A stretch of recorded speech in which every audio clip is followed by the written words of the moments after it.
Germany and the Treaty of Versailles.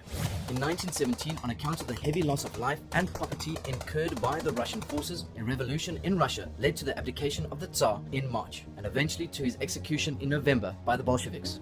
This ended Russia's participation in the war.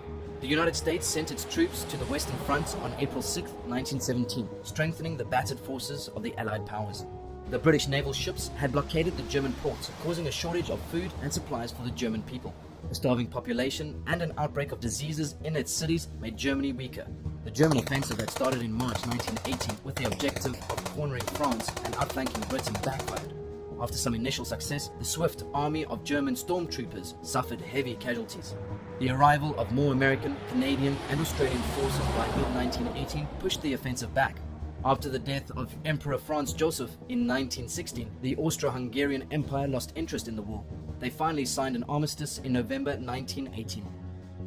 Around the same time, a revolution in Germany resulted in the abdication of Kaiser Wilhelm II, and he was forced to seek refuge in the Netherlands. Germany signed the armistice, and the war that had started in 1914 came to an end in November 1918 after 4 long years.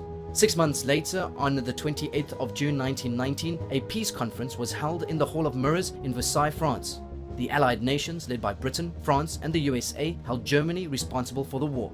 Heavy fines and economic sanctions were imposed through the Treaty of Versailles.